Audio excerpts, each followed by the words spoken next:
Okay, welcome ladies and gentlemen to your MN7 notes, where we're going to continue section 1.3 and talk about the distance formula. The distance formula is all about finding the length of a line segment. So yesterday when we did the first part of section 1.3, we were finding the midpoint of a line segment, or the middle point. Now we are finding the length. So distance, just kind of please make sure you realize distance in math is the same thing as saying length. Very, very important. So if they say distance, you're actually talking about length. Okay, so how can you find the length of AB? That's what this question down here says. And it says AB means, by the way, line segment AB. And so we want to find the length of this segment. Right here, the point is -7, 2. The point here, B, is 0.32. So this has a very definitive length, and you can just count the on the graph, since it's already graphed for you, so you can go 1, 2, 3, 4, 5, 6, 7, 8, 9, 10. You can actually see that it's 10 units. But another way of doing it mathematically is to find the difference. So if you actually go -7, oops, I'm gonna -7 minus 3, you will see, and keep in mind this is a horizontal line, so you can just focus on the x-coordinates because it's not moving up or down on the y. This will give you -10. Now you can't obviously have a negative distance, so what we do is we use the absolute value, which always measures a distance, and it forces that -10 to be 10. So I'm just letting you know that that's a good application of absolute value. So to find the length, you can either count if it's horizontal, count how long it is by graphing it, or you can just use the idea of difference, but make sure that you realize it has to be a positive length. Now, if we go over here to this problem on the right-hand side, it says, how can you find AB given the endpoints? So notice this is a little different. You can't just find the difference because it's not a horizontal line. Even if it were vertical, you could find the difference in the y's. But this is what we call an oblique line. It has, in this case, a negative slope. And this is not as simple as just finding the difference. This, you have to use what's called the distance formula. And I'm going to bring this down here. So I can write the distance formula. It is super, super important that you're writing this down correctly. Use the distance formula to find the length, or the distance. And here's the formula. I'm going to just put it right on this line. So it's going to be the difference in your x-coordinates, kind of like what we did up there on that first example. And notice the big square root. Because we have that square root there, we have to square this. And there's a great proof of this, and we're going to be talking about that in class. But I do want to just at this point give you this formula, and we will prove it, or derive it actually, in class. And I'm going to stop talking here and make sure I write it correctly. So you're finding your difference in your x-coordinates and then squaring it. Then you're finding the difference in your y-coordinates and squaring those. And then you're going to take the sum, or add those two together, those two values, and then take the square root of them. Now that sounds like a lot, and it is it's not difficult once you get used to it, but it is important to be careful of your signed numbers. So let me just kind of say this. So this is like your x1, poorly written, right? Your x1, y1 point. And this is, let's just say, it's your x sub 2, y sub 2 point. Now keep in mind, as we've always said, that which one you're choosing to be your first point and second point doesn't matter as long as you're being consistent then. So that y1 is assigned to the x1 point. So you have to keep in mind, once you decide what your first point is, to stick with that. So this point itself, though, is -7, -6. And the point up here is 8, 8. Okay, so we have our 2 points, and now I'm going to use the distance formula to find the length. So I'm going to say the length, or distance, of this line is going to equal.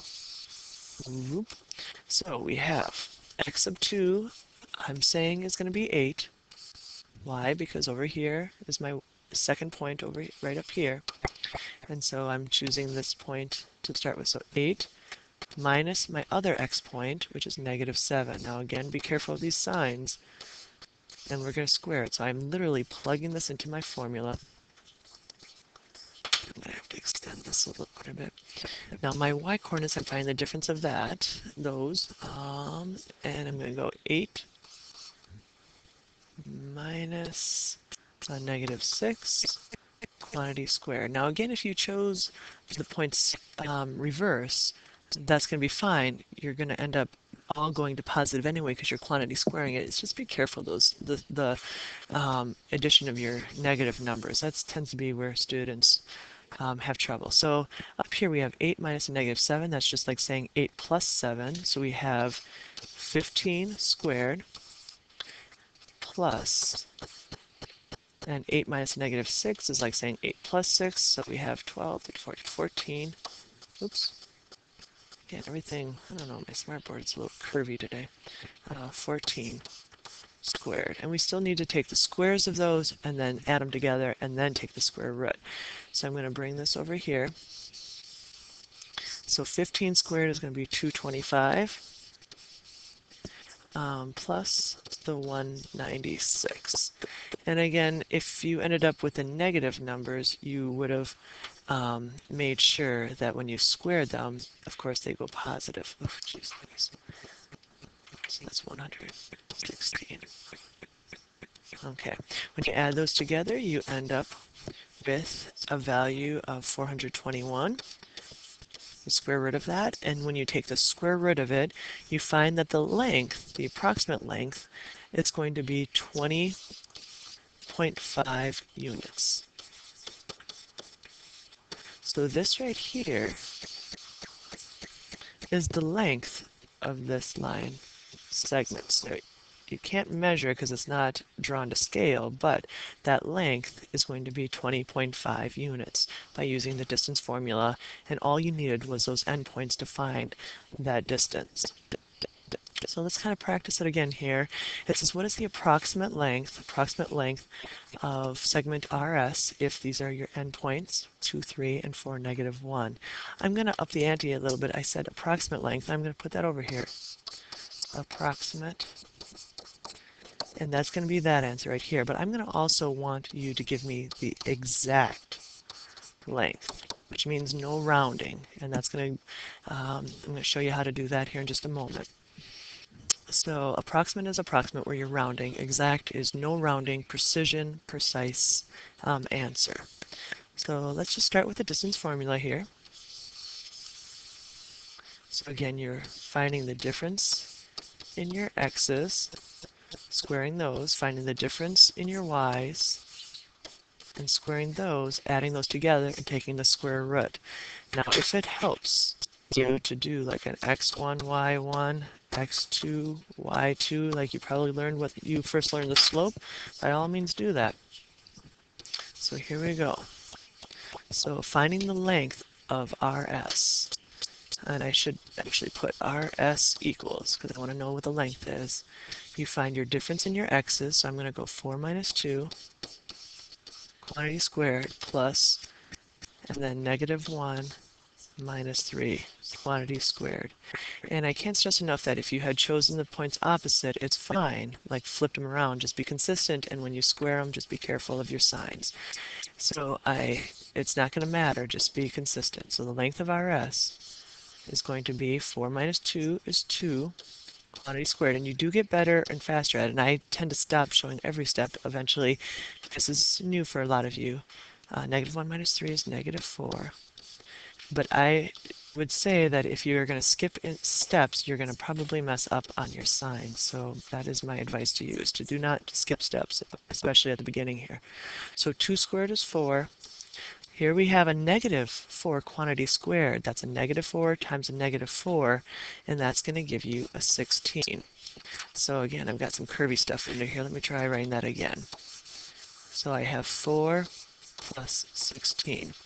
This is going to give me the square root of 20. Now, if you take the square root of 20 in your calculator and find out the approximate value, you're going to find that it is 4.5 units.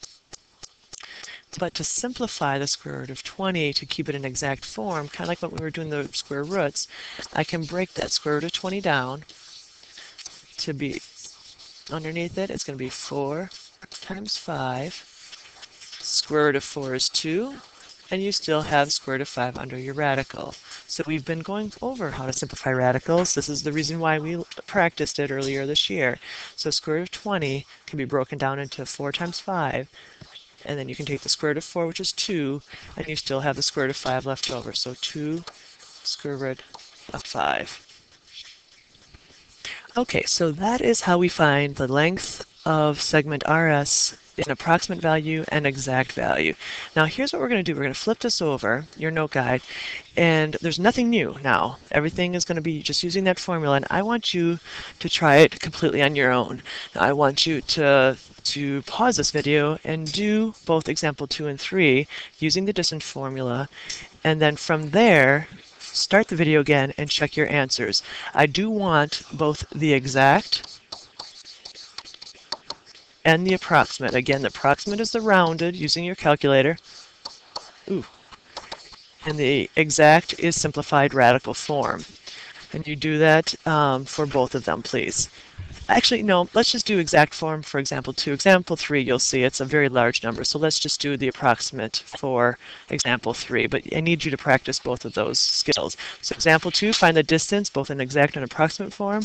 Example 3, just find the approximate form, and then restart this video so you can check your answers. Okay, as you can see, this is how you do example number 2. You can pause the video and look at the work, but you see I first put into the distance formula, simplified it down to square root of 52. In the calculator, when I found the square root of 52, it gave me 7.21, which I rounded to 7.2 units. The exact form right here, this is how you simplify that square root of 52 by breaking it up into 4 and 13, and that'll give you 2 square root of 13. You can pause the video now or continue playing and check to see how you did on the second video or second one. Okay, so here's your example number 3, the work to find the length of the pass using the distance formula. I simplified it down to square root of 2009. The reason I chose not to do an exact value is that's a little tedious to find the exact value of, but the approximate using your calculator, so the square root of 2009 will give you approximately 44.8 yard pass. Okay, so we'll answer any questions you have on this tomorrow. Thanks for tuning in.